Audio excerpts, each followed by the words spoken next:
I overheard my dad tell my brother, "Your sister? She doesn't deserve a dime. She's out." I was in the hallway, frozen, one step from entering the room. Mom didn't even flinch. She just smiled like her plan had finally worked. That tight-lipped, satisfied smirk that said checkmate. And that's when I knew. It wasn't just Dad. She was in on it too. I didn't cry. I walked straight past my old bedroom, packed up my laptop, and moved every dollar I had to an account they didn't know existed. But what they didn't know was, I knew about the second trust. The one Grandma left. The one they tried to hide. And it had just matured. I'm Jenna Cross. And if you think you can handle what happens next, don't blink. Have you ever caught your family plotting your erasure while using your mother's voice to do it? They'd been laying the groundwork for months. Subtle at first. Mom accidentally left me out of family photos. Dad kept saying I was too emotional for business matters. My brother, Chase, stopped returning my texts unless he needed something. I kept showing up anyway, smiling at dinners, offering to help with the estate paperwork after Grandma died. I thought it was just grief, but it was greed.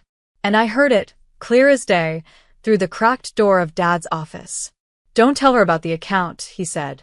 "We'll say it was closed. Split it between us. Jenna's out. She's been a burden long enough." A burden? The girl who wiped Grandma's mouth in hospice. Who paid the bills when Chase gambled away his trust fund. Who gave up her job to help Dad through his surgery. A burden. That night, I opened the hidden drawer in Grandma's dresser, the one she told me about before she passed. Inside was a flash drive, a letter, and something else. A signed amendment. Sealed. Notarized. Leaving everything to me. They wanted me out? Fine. I'd let them throw the match. And then I'd burn their entire plan to ash. The letter from Grandma was short. Just 4 lines written in her unmistakable cursive. "Jenna, blood doesn't make them worthy. If you're reading this, they've already turned on you. Take what's yours and don't look back." I stared at her words until the ink blurred. Not from tears. From rage. Because she knew. She saw it coming. And she left me the weapon, her voice. Her proof. Her last chess move.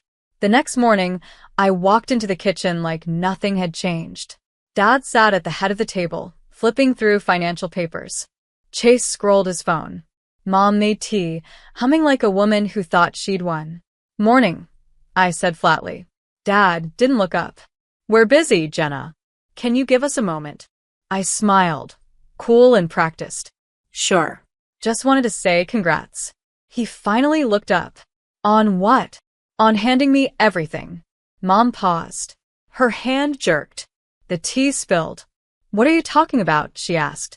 I reached into my bag and pulled out the amended will. Laid it flat on the table. Chase looked up. Dad stood. Mom went pale. "That's not," she started. "Not real." I said. "Signed. Notarized. Witnessed. You remember Beverly, Grandma's old friend?" She co-signed. "Dated 2 weeks before she passed. Guess she didn't trust the rest of you." "You stole that," Dad growled. "No," I said. "I earned it." The room was silent. "You thought I'd just go quietly," I continued. "Let you cut me out while smiling through Thanksgiving. But you underestimated me." Dad stepped forward. "You listened to me." "No," I snapped. "You listen. The account you try to hide? Already frozen. I had the bank investigate it the moment I heard your little speech last night." Chase finally spoke. "What the hell is happening?" "Your inheritance," I said, "just slipped through your fingers." Mom's lip trembled. "This is your family." "No," I said. "This is a lesson." And then I walked out. Not running. Not hiding. Just reclaiming the ground they never thought I'd stand on. The next move wasn't mine. It was the lawyers. And by sundown, they'd all receive letters. Official. Irrevocable. Explosive. By noon the next day, they had all received the letters. Certified. Stamped. Undeniable. Dad called first. 4 missed calls in a row. Then Chase. Then Mom. I let them ring. I wasn't giving them the dignity of panic. Not this time. Instead, I went to the law office Grandma had always used, the one with the dusty green awning and brass door handles. Her lawyer, Mr. Hallberg, greeted me with a slow smile. "I've been expecting you," he said, sliding a file across the desk. "Your grandmother planned every detail, down to the last cent." I opened the folder. The amended will wasn't just about the money. It gave me control of the family estate, 2 rental properties, a locked investment account worth just over $1.2 million, and the power of attorney over Dad's own trust, originally set to pass through Chase. I blinked. She really gave me everything. "She trusted you," he said, "and she didn't trust them." The next call came from Chase's girlfriend, Ivy, the one who always looked at me like I was a coffee stain on her designer blouse. "Jenna, this is insane," she hissed. "He's devastated. Can't you work something out?" I stared out the office window, watching the fall leaves scrape across the sidewalk. "Tell Chase," I said calmly, "that he should have treated Grandma like a human being, not a bank account." Then I hung up. By that evening, they showed up at my door. All 3 of them. Dad in his old blazer. Mom clutching her purse like it was a weapon. Chase in sunglasses, even though it was dusk. Classic. I opened the door and waited. Said nothing. "We need to talk," Dad said. "You had decades," I replied. "Now you can listen." Mom stepped forward. "Jenna, this isn't what your grandmother wanted." "Oh." I pulled out my phone and played the recording. Grandma's voice. "If they try to twist this, you show them this tape. I trust you, Jenna. Only you." Their faces crumbled. And I smiled. Because now they knew. They hadn't just lost control. They'd lost the one person who never wanted any of it, until they forced her to take everything. They stood on my porch like ghosts from a past I no longer belonged to. Dad, with his pride leaking from the corners of his eyes. Mom, trying to piece together the cracks in her mask. Chase, pretending he wasn't unraveling inside his designer jacket. "Jenna, we're your family," Mom pleaded. "Then you shouldn't have treated me like the enemy," I said. Dad stepped forward, voice low and sharp. "You don't understand what you're doing. That trust was supposed to be for the family's future, not just yours." I laughed, once bitterly. Interesting. Because when you thought I was cut out, that future didn't seem to include me. Chase finally snapped. "You're really going to ruin us over some money? You want revenge that badly?" I stepped closer. "This isn't about revenge. It's about memory. About all the times I kept my mouth shut while you lied. About the nights I cleaned up your messes, paid your debts, and got called ungrateful for not smiling through it." Their faces tightened. Because I wasn't yelling. I was finished. "The will is airtight," I said calmly. "The assets are locked. You can't contest it without going public. And I don't think Chase wants his little Vegas business trip getting subpoenaed. Or the LLC under Dad's name that's been funneling money out of the estate since last June." Dad paled. "You." "I did my homework," I said. "While you were writing me out of your story." Mom's voice cracked. "We were trying to protect the legacy." "No," I said. "You were protecting your control. And Grandma saw through it. They didn't deny it. Because they couldn't." "You've made your point," Dad finally said, flat and hollow. "No," I replied. "Grandma made it.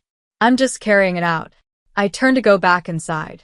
"You don't get to shut us out," Chase called after me. I turned one last time. "You shut me out first," I said. "Now I'm just locking the door behind me." And I did. Turn the key. Close the chapter. But I wasn't done. Not yet. Because it was time to clean the rot out of everything they touched. The family name. The business. The legacy. By Monday morning, I was sitting at the head of a mahogany boardroom table. Dad's table. Or at least it used to be. The family business was part of the trust. Grandma made sure of that. 51% now sat in my hands. Legally. Irrevocably. Dad's partners looked confused when I walked in. Chase was already seated, arms folded, eyes burning. "You don't belong here," he muttered. I slid the paperwork across the table. "According to this?" I belong exactly here. The partners read in silence. Then one of them, Thomas, I think, cleared his throat. We weren't aware of this change in leadership. I met his gaze. You are now. Dad burst in 10 minutes late, breathing hard. He froze when he saw me at the head of the table. This is a hostile takeover, he snapped. No, I said. This is a correction. He marched to the table, slapped his hand down hard. You don't have the experience. I have the authority, I said. And starting today, every transaction over $10,000 goes through me. Chase stood, red in the face. You think you're gonna run this place better than Dad? I looked at him coldly. Considering you used company funds to pay off your poker debts, yeah. I think I've got a decent shot. Gasps. One of the board members started whispering. Another pulled out his phone. Dad sank into a chair like the air had been pulled from his lungs. This isn't just about power, I said. It's about transparency. Something this company hasn't seen since Grandma stepped down. Thomas nodded slowly. She always said you were the one who asked the real questions. I gave a tight smile. She taught me well. After the meeting, Dad followed me into the hallway. You're really doing this? He asked. You already did, I said. When you decided I was disposable. He looked tired, broken. You'll regret this. I paused. No, Dad. I regretted trusting you. This is the cure. That afternoon, I began the audit. Every hidden account, every shell company, every dime misused. I wasn't just taking control. I was exposing the empire they built on lies. The audit reports came back faster than expected and uglier than I'd hoped. Tens of thousands funneled through consulting fees that led to Chase's personal Venmo, offshore transfers labeled as equipment rental, and a six-figure account titled Golden Sun Ventures that linked directly to Mom's name. They weren't just trying to cut me out. They were bleeding the company dry. I sat at my desk late that night, fingers cold on the keyboard, scrolling through pages of financial rot disguised as strategy. This wasn't just a betrayal. It was premeditated theft. I sent everything to the legal team with a simple subject line. Proceed. The next morning, Chase showed up at the office, uninvited, unshaved, and looking like the walls were closing in. You're going to ruin our lives, he spat. I stood. Calm. You did that yourselves. I'm just holding up the mirror. You think this makes you some hero? You're destroying your own family. I stepped forward, slow and deliberate. Family doesn't build empires on lies. Family doesn't erase you and call it loyalty. And family doesn't smile while telling your brother to cut you out. His face drained of color. Yeah, I said. I heard that conversation. Every word. He tried to deflect, to spin it, but I cut him off. You forged Grandma's signature on a withdrawal. That's a felony. I gave you a chance to walk away clean. You stayed. Now you deal with the fallout. You don't have to do this, he whispered, voice breaking. I don't have to, Chase. I want to. He left without another word. Later that day, my attorney called. We're ready to file criminal charges. Do you want to press forward? I paused, looking out the window at the company sign. Once a symbol of pride, now a monument to their deceit. Yes, I said. No settlements. No silence. We do it by the book. I want the truth in ink. By sunset, the company website had a new leadership tab. My name, my photo, my mission. Underneath, a quote from Grandma. If you can't trust the foundation, tear it out and start again. And I was doing just that.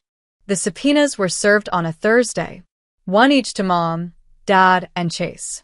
Witnesses said Dad turned pale. Chase cursed so loudly the process server flinched, and Mom? She didn't even blink. She just tore it open, read the first line, and smiled like she'd been expecting it. That scared me more than anything. The court date was set. I would testify. They would answer. But before that, Mom requested a meeting. She texted. 1 hour. No lawyers. You owe me that much. I didn't know her a thing, but I said yes. We met at the old garden behind Grandma's church, The one Mom used to pretend to tend while sneaking calls with the estate planner. She wore white. Too clean. Too calm.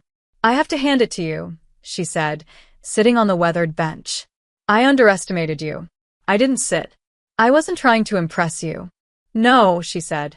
"You were trying to destroy me." I stepped closer. "I wasn't trying.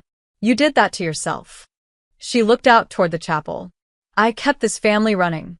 I made sure your father didn't lose everything after his third failed investment. I patched the holes. I handled Chase. And you." She turned to me. "You were always the wild card." I folded my arms. I was the only one not lying. She stood slowly. "You're going to win. We both know that. But what happens after you do? You think you'll feel peace? You think Grandma would have wanted the circus?" I smiled, small, sad. "No." "But she would have wanted the truth. And she'd be proud that I finally stopped apologizing for existing." For a flicker of a moment, her mask cracked. Then she stepped forward and whispered, "Everything crumbles, Jenna. Even the truth, eventually. Just wait." I turned and walked away before she could twist it into another warning. That night, I couldn't sleep. But not from fear. From readiness. Because I wasn't just exposing the past anymore. I was building the future. One courtroom. One truth. One final blow at a time. And they had no idea. The final nail was already in place. The courtroom was colder than I expected. Not the temperature. Just the air. Tense. Unforgiving. Like it knew truth was about to walk in and lay waste to decades of silence. Mom, Dad, and Chase sat together. 3 faces. 3 masks. 3 ghosts of the family I used to believe in. I took the stand. Swore my name under oath. And then I began. I told them everything. The forged withdrawal slips. The hidden LLCs. The offshore accounts. The voicemail Grandma left me 2 days before she died. Voice thin but clear. "If they try to shut you out, you don't let them. You are this family's future. Not their version of it, yours." The judge listened. The courtroom listened. And they said nothing. When it was Mom's turn to speak, she tried the same performance I'd grown up watching. The sighs, the soft voice, the subtle shift of blame. "We were protecting her from herself," she said. "She's sensitive." I laughed out loud in front of everyone. "Is that what you call erasing someone now? Sensitivity?" The judge didn't flinch. Dad kept quiet. Chase looked at the floor. By the end of the testimony, it wasn't even about money anymore. It was about dignity, restoration, closure. And when the gavel fell, it was over. The ruling? Full control of the estate remained with me. Chase was ordered to pay restitution for unauthorized use of company funds. My parents? Permanently removed from any financial or fiduciary role within the business or trust. Public. Final. Loud. Outside, reporters swarmed. I walked through them like they weren't there. Back at the lake house, I opened Grandma's old journal to a page I'd marked months ago. She'd written, "Sometimes blood must be drained for a body to heal. Families are no different." That night, I stood on the porch, looking out at the water.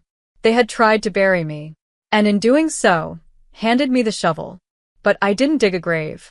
I built a foundation. Now, the house bears my name. The business wears my values. And I sleep with my windows open, unafraid. Because when they tried to cut me out, they didn't realize I was the root.